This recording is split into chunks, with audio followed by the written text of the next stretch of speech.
ರಾಜ್ಯದಲ್ಲಿ ಅರ್ಥಶಾಸ್ತ್ರಜ್ಞ ಆರ್.ಎಸ್. ದೇಶಪಾಂಡೆ ಅವರು ಮನಮೋಹನ್ ಸಿಂಗ್ ಅವರು ರಾಜ್ಯಕ್ಕೆ ಬಂದಂಥ ಸಂದರ್ಭದಲ್ಲಿ ಅದರಲ್ಲೂ ಕೂಡ ಜ್ಞಾನಭಾರತಿ ಆವರಣದಲ್ಲಿರುವಂತಹ ಕಾರ್ಯಕ್ರಮಕ್ಕೆ ಬಂದಾಗ ಬೆಂಗಳೂರಿನ ಅಂಬೇಡ್ಕರ್ ಸ್ಕೂಲ್ ಆಫ್ ಎಕನಾಮಿಕ್ಸ್ ಉದ್ಘಾಟನೆಗೆ ಡಾಕ್ಟರ್ ಮನಮೋಹನ್ ಸಿಂಗ್ ಅವರು ಬಂದಿರ್ತಾರೆ. ಆ ಸಂದರ್ಭದಲ್ಲಿ ಮನಮೋಹನ್ ಸಿಂಗ್ ಅವರು ಆಡಿರುವಂಥ ಮಾತುಗಳ ವಿಚಾರದಲ್ಲಿ ಅರ್ಥಶಾಸ್ತ್ರಜ್ಞರಾದಂಥ ಆರ್.ಎಸ್. ದೇಶಪಾಂಡೆ ಅವರು ಮಾತನಾಡಿದ್ದಾರೆ. ವಿದ್ಯಾರ್ಥಿಗಳ ಭವಿಷ್ಯ ಉಜ್ವಲವಾಗಲಿ ಅಂತ ಪ್ರಧಾನಿ ಆ ಸಂದರ್ಭದಲ್ಲಿ ಮನಮೋಹನ್ ಸಿಂಗ್ ಅವರು ಹಾರೈಸಿದರು.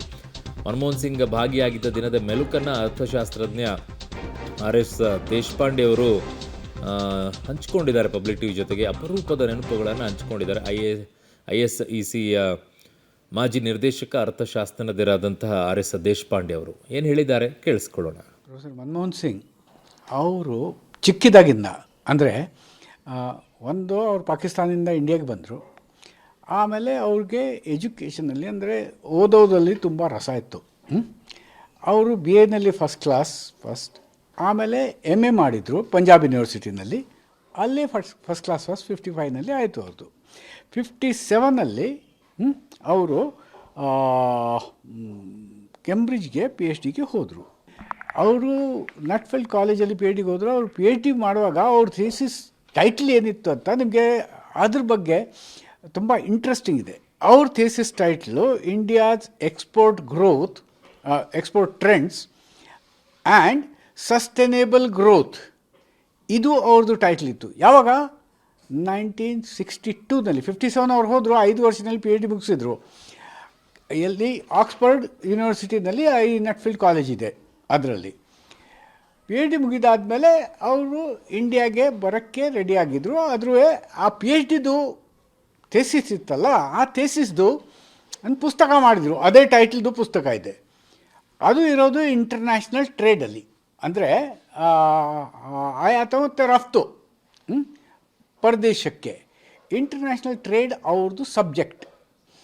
ಅವ್ರ ಪುಸ್ತಕ ಪ್ರೊಫೆಸರ್ VK ಹರಿರಾವ್ ನೋಡಿದರು.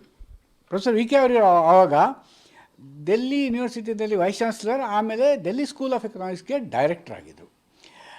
ಈಗ ಪ್ರೊಫೆಸರ್ VK ಹರಿರಾವ್ದು ಒಂದು ಹ್ಯಾಬಿಟ್ ಇತ್ತು, ಯಾರು ಎಲ್ಲಿ ಒಳ್ಳೆ ಒಂದು ಹುಡುಗ ನೋಡಿದರೆ ಅವ್ರನ್ನ ಪಿಕಪ್ ಮಾಡಿ ಬರ್ತೀರಾ, ನಾನು ನಿಮಗೆ ಪ್ರೊಫೆಸರ್ಶಿಪ್ ಅಲ್ಲಾದರೆ ಅಸೋಸಿಯೇಟ್ ಅಂದರೆ ಲೆಕ್ಚರ್ಶಿಪ್ ಕೊಡ್ತೀನಿ ಅಂತ. ಅದೇ ಥರ ನಂದು ಇಲ್ಲಿ ಮಹಾರಾಷ್ಟ್ರದಿಂದ ಇಲ್ಲಿ ಬರೋದು ನಂದು ಹಾಗೆ ಆಯಿತು. ಆವಾಗ ಪ್ರೊಫೆಸರ್ ರಾವ್ ಅವ್ರಿಗೆ ಹೇಳಿದರು, ನಿಮಗೆ ಇಂಟರ್ನ್ಯಾಷನಲ್ ಟ್ರೇಡ್ನಲ್ಲಿ ನಮ್ಮಲ್ಲೇ ಒಬ್ಬರು ಪ್ರೊಫೆಸರ್ಶಿಪ್ ನಾನು ನಿಮಗೆ ಕೊಡಿಸ್ತೀನಿ, ನೀವು ಬರ್ತೀರಾ ಅಂತ. ಹ್ಞೂ ಅಂದ್ಬಿಟ್ಟು ಡೆಲ್ಲಿ ಸ್ಕೂಲ್ ಆಫ್ ಎಕನಾಮಿಕ್ಸಲ್ಲಿ ಅವರು ಒಂದು 3 ವರ್ಷ ಡೆಲ್ಲಿ ಸ್ಕೂಲ್ ಆಫ್ ಎಕನಾಮಿಕ್ಸಲ್ಲಿ ಪ್ರೊಫೆಸರ್ ಅಂತ ಕೆಲಸ ಮಾಡಿದರು. ಅಲ್ಲಿ ಅವರು ಇಂಟರ್ನ್ಯಾಷನಲ್ ಟ್ರೇಡ್ ಹೇಳ್ಕೊಡ್ತಾಯಿದ್ರು. 1967ನಲ್ಲಿ ಇದು ನೋಡಿ ಮನುಷ್ಯ ಬೆಳವಣಿಗೆ ಹೆಂಗಾಗತ್ತೆ. PhD ಥೇಸಿಸ್ ಇಂಟರ್ನ್ಯಾಷನಲ್ ಟ್ರೇಡಲ್ಲಿ, ಅಂದರೆ ಓಪನ್ ಎಕನಾಮಿ, ಅಂದರೆ ಮಾರ್ಕೆಟ್ ಸೆಂಟ್ರಿಸಿಸಮ್, ಅಂದರೆ ಲಿಬರಲೈಸೇಷನ್, ಅಂದರೆ ಜಾಗತಿಕೀಕರಣ, ಅದ್ರ ಹತ್ತಿರ ಇರೋದು ಥೇಸಿಸ್. 1967ನಲ್ಲಿ ಅವರು ಎಕನಾಮಿಕ್ ವೀಕ್ಲಿ ಅಂತ ಸದ್ಯಕ್ಕೆ ಎಕನಾಮಿಕ್ ಆ್ಯಂಡ್ ಪೊಲಿಟಿಕಲ್ ವೀಕ್ಲಿ ಹೇಳ್ತೀವಲ್ಲ, ಅದರಲ್ಲಿ 67ನಲ್ಲಿ ಒಂದು ಲೇಖ ಬರೆದಿದ್ರು.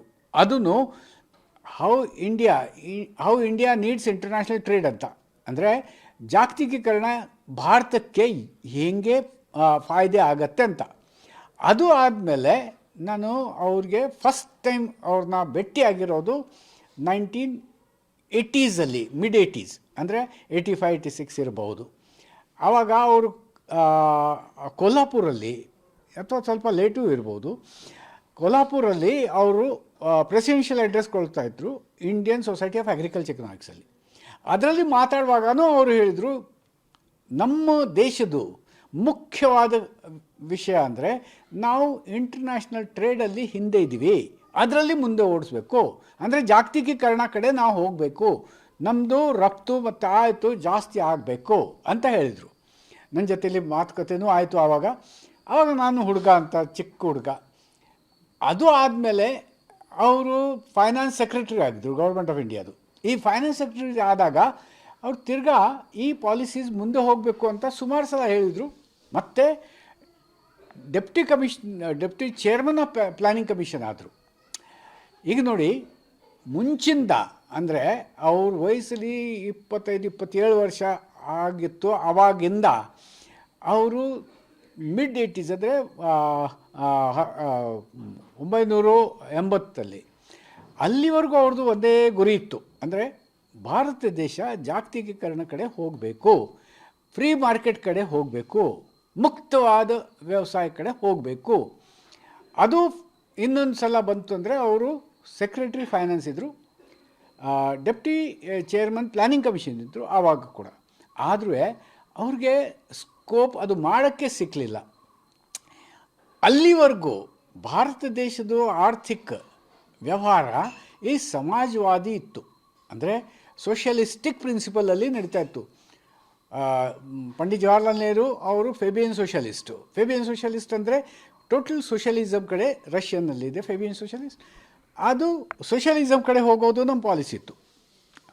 1980 ಲೇಟ್ 80ಸಲ್ಲಿ ಅವರು ಚಂದ್ರಶೇಖರ್ ಪ್ರೈಮ್ ಮಿನಿಸ್ಟರ್ ಒಂದೆರಡು ವರ್ಷಕ್ಕೆ ಇದ್ದರು.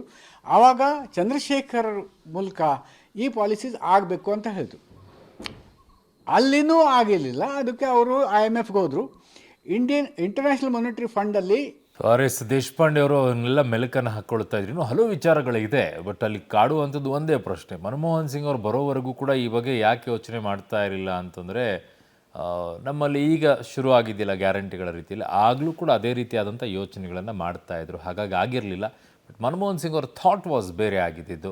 ಸೊ ಇದು ಲಿಬರಲೈಸೇಷನು, ಪ್ರೈವೇಟೈಸೇಷನು, ಗ್ಲೋಬಲೈಸೇಷನ್ ಆಗಬೇಕು, ಆಗ ಮಾತ್ರ ಸುಧಾರಣೆ ಆಗುತ್ತೆ ಅಂಥೇಳಿ. ಅದಾದಮೇಲೆ ಮನಮೋಹನ್ ಸಿಂಗ್ ಅವರು ಅವಕಾಶ ಸಿಕ್ಕಾಗ ಅದಕ್ಕೆ ಹೆಚ್ಚಿನ ಒತ್ತನ್ನು ಕೊಟ್ಟರು 91ರ ನಂತರ. ಆಗ ದೇಶ ಬದಲಾವಣೆ ಆಗೋಕ್ಕೆ ಶುರುವಾಗಿತ್ತು.